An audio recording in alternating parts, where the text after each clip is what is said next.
गरीब ससुराल में आया कूलर।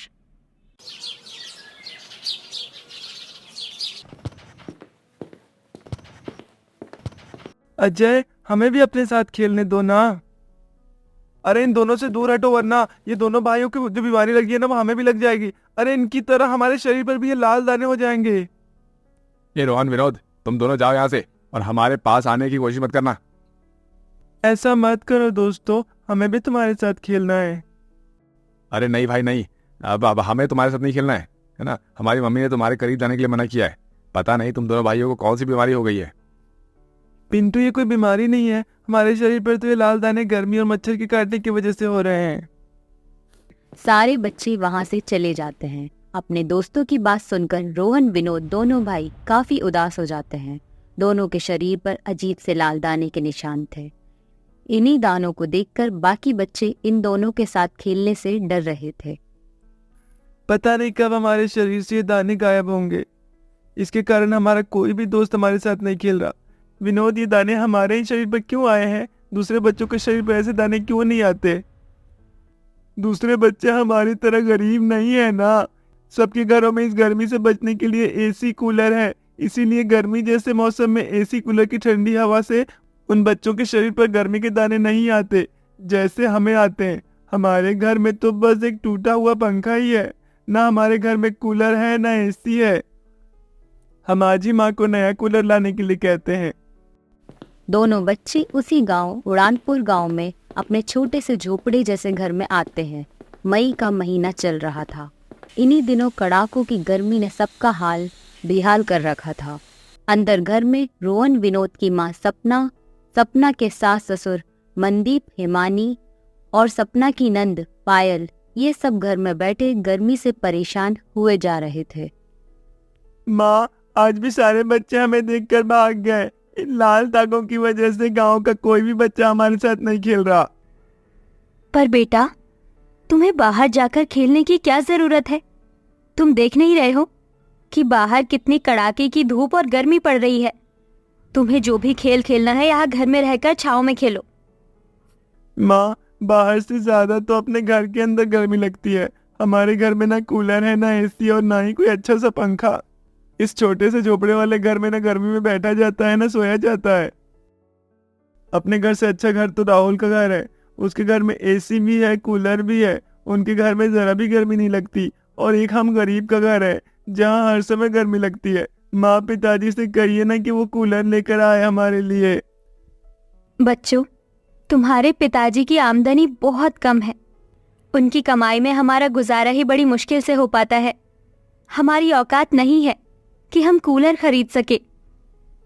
पता नहीं क्यों हम ऐसे गरीब घर में पैदा हो गए। आप लोगों से तो लाख गुना अच्छा राहुल जैसे लड़कों के अमीर माता पिता हैं, जो अपने बच्चों को इतनी ऐश की जिंदगी दे रहे हैं। चल रोहन, हम राहुल के घर ही जाकर कूलर की ठंडी हवा खाते हैं। दोनों वहां से चले जाते हैं। अपने बच्चों की बात सुनकर सपना काफी दुखी हो जाती है। सपना और उसके परिवार वाले बड़ी गरीबी अवस्था में अपना जीवन बिता रहे थे। उनके परिवार का गुजारा सपना के पति महेश की कमाई से बड़ी मुश्किल में हो पाता था। इधर महेश गांव में एक सेठ के खेत में धूप में कड़ी मजदूरी करता था। इस कड़ाके की धूप में तो हालत खराब होने लगी है। चलो कुछ समय के लिए घर जाकर आता हूँ। महेश इस खेत में 200 रुपए रोज से मजदूरी करता था। तभी वह चलते चलते राहुल के घर तक आ जाता है। तो राहुल के घर के बाहर राहुल का पिता हरीश रोहन और विनोद को धक्के मारकर अपने घर से बाहर निकाल रहा था। तभी यह सब महेश देख लेता है। चलो निकलो यहाँ से, गरीब कहीं के। गर्मी से बचने के लिए हमारे घर में एसी कूलर की हवा खाने चले आए हैं तुम भिखारी लोग। चलो निकलो यहाँ से और आज के बाद कभी यहाँ आना मत। रोहन, विनोद, क्या हुआ बेटा? पिताजी, गर्मी से बचने के लिए हम अपने दोस्त राहुल के घर पर कूलर में बैठने के लिए आए थे, पर राहुल के पिताजी ने तो हमें गरीब भिखारी कहकर घर से निकाल दिया। बच्चों, ऐसे किसी के घर नहीं जाना चाहिए। पिताजी, अपने घर में हमें बहुत गर्मी लगती है और आप हमारे लिए कूलर लेकर आइए ना प्लीज। बेटा देखो, तुम तो अपनी आर्थिक स्थिति जानते ही हो ना। हमारे हालात इस समय काफी ज्यादा खराब है बेटा। महेश दोनों को लेकर घर आता है तभी गर्मी के कारण महेश और उसके परिवार वाले काफी परेशान होने लगते हैं, क्योंकि गर्मी से बचने के लिए उनके घर में कुछ नहीं था। एक पुराना टूटा पंखा था, वो भी न चलने के बराबर था। रात का समय महेश और सभी लोग अपने छोटे से घर में लेटे हुए थे। गर्मी की वजह से घर की दीवारें और फर्श से गर्म भाप निकल रही थी, जिसके चलते किसी को भी नींद नहीं आ रही थी। महेश बेटा, तू कहीं से भी एक पुराने कूलर की व्यवस्था कर दे। इस गर्मी में तो घर में सोया ही नहीं जा रहा है। हाँ भाई, गर्मी के कारण ना हम सो पा रहे हैं ना बच्चे। पिताजी, पायल, मेरे पास खाने के लिए ही पैसे नहीं रहते हैं तो मैं कूलर कहाँ से लेकर आऊं? अपने परिवार की ये तकलीफ देखकर मुझे भी अच्छा नहीं लग रहा है, पर मैं करूं तो क्या करूं? मैं पैसों से मजबूर हूं। महेश की कमाई उसके परिवार की रोजमर्रा की जरूरतों में खर्च हो जाती थी। छोटा घर होने की वजह से वहां गर्मी काफी ज्यादा लगती थी और घर के ऊपर छत भी लकड़ियों की कच्ची बनी हुई थी, जिसके कारण वो छत पर भी नहीं सो सकते थे। बहू, घर में तो गर्मी के कारण सोया भी नहीं जा रहा। जा, तू ये चारपाई और चटाई घर के आंगन में बिछा दे। हम सब बाहर आंगन में हवा में ही सो जाते हैं। सपना महेश बिस्तर लेकर बाहर आते हैं और आंगन में बिस्तर डालकर सबके साथ लेट जाते हैं। इसी तरह कुछ दिन बीत जाते हैं। अपने परिवार को गर्मी से हो रही परेशानियां देखकर सपना, हिमानी काफी परेशान हो जाते हैं। एक शाम दोनों सास बहू गांव में सब्जी लेने जाते हैं। तभी उनकी नजर एक कबाड़ की दुकान के बाहर रखे एक पुराने टूटे कूलर पर पड़ती है। बहू, देख, वो सामने कूलर है। चलना, हम उसे ही खरीद कर घर ले जाते हैं। माँ जी, वो पुराना भंगार कूलर है, वो कहाँ से चल पाएगा?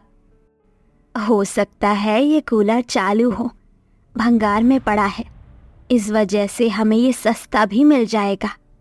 अब नया कूलर खरीदने की हमारी औकात कहाँ है बहू? दोनों सास बहू उस कबाड़ की दुकान में आते हैं। अम्मा जी, ये कूलर बेकार है, किसी काम का नहीं है ये। बेटा, शायद ये हमारे कुछ काम आ जाए। तू बता ना, कितने दाम में देगा तू ये हमें? 500 रुपए दीजिए और ले जाइए इसे। बेटा, हम तुझे इस कूलर के 200 रुपए दे सकते हैं, उससे ज्यादा नहीं। अच्छा ठीक है। हिमानी अपने पास के 200 रुपए देकर वो पुराना भंगार कूलर लेकर घर आती है, जो हर जगह से काफी टूटा फूटा और मैला कुचला था। अरे वाह, हमारे घर तो कूलर आ गया। ये हिमानी, ये तो भंगार है, ये कहाँ से लाई हो तुम? जी, सस्ते में मिल रहा था, इसलिए हमने खरीद लिया। तभी सब मिलकर उस पुराने कूलर को साफ करके नया जैसा कर देते हैं। रात के समय सपना कूलर को घर में रखकर उसमें पानी डालती है। तभी महेश उस कूलर को ऑन करता है तो कूलर ऑन हो जाता है और काफी ठंडी हवा देने लगता है। अरे वाह वाह वाह, हमारा कूलर तो शुरू हो गया। अब हम भी कूलर की ठंडी ठंडी हवा में रहेंगे। कूलर को देखकर दोनों बच्चे और सब काफी खुश हो जाते हैं और सब एक साथ उस कूलर के सामने बैठकर उसकी ठंडी हवा का आनंद लेते हैं। वाह वाह वाह, ये कूलर तो कितनी ठंडी हवा दे रहा है। सब बेहद खुश नजर आ रहे थे। तभी अचानक उस पुराने कूलर की मशीन में आग लग जाती है और वो बंद होकर जलने लगता है। आग! अरे बाप रे, आग लग गई, बुझाओ उसे। जैसे तैसे सब आग को बुझा देते हैं, पर वो कूलर जलकर कोयला हो चुका था। इतनी मुश्किल से तो हमारे घर पर एक कूलर आया था, वो भी खराब हो गया। अब फिर से हमें गर्मी में सोना पड़ेगा। सब मायूस होकर सो जाते हैं। अगले दिन हिमानी और सपना एक दुकान पर आते हैं, जहां एक नया कूलर का दाम 3000 रुपए था। इतने पैसे कहाँ से लाएंगे हम बहू? ये कूलर तो काफी कीमती है। तभी सपना की नजर सामने कुछ महिलाओं पर पड़ती है, जो अपने सर पर घास के बड़े बड़े गट्टे लिए एक व्यापारी को 300 रुपए में बेच रही थी। ये घास के गट्टे इतने महंगे बिकते हैं। देखिए माँ जी, इस आदमी ने एक घास का गट्टा 300 रुपए में खरीदा उस महिला से। माँ जी, क्यों ना हम भी घास बेचना शुरू कर दे? घास बेचकर तो हम कुछ ही दिनों में एक नया कूलर खरीद लेंगे। तभी दोनों घर आते हैं और 2 औजार लेकर जंगल में आकर शाम तक कई सारी घास काट कर उन घास के गट्टों को अपने सर पर रखकर गांव में लाने लगते हैं। बाप रे, इतनी धूप में घास काट काट कर तो हालत खराब हो गई मेरी। तभी दोनों एक व्यापारी के पास आते हैं और उससे 600 रुपए में घास के गट्टे बेचकर घर आ जाते हैं। इसी तरह दोनों सास बहू कई दिनों तक घास के गट्टे लाकर गांव में बेचती थी। अब घास लाने में और तोड़ने में हिमानी और सपना के शरीर पर अजीब से निशान आ चुके थे, जो घास के कीड़ों के काटने से आए थे। एक रात ये शरीर में इतनी खुजली क्यों आ रही है मेरे? माँ जी, ये खुजली हमें घास के कीड़ों के काटने से आ रही है। माँ जी, हमारे पास 3000 रुपये तो जमा हो गए हैं। चलिए हम एक नया कूलर लेकर आते हैं।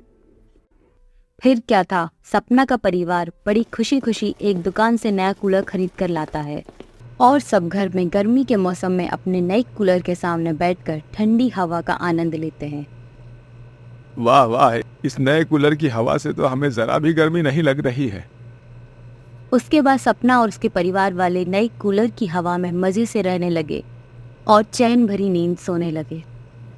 तो देखा दोस्तों आपने, कितना संघर्ष का सामना करने के बाद आखिर में हमारे घर नया कूलर आ ही गया। दोस्तों, जीवन में कोई काम मुश्किल नहीं होता, बस उसे करने की हिम्मत और हौसला होना चाहिए।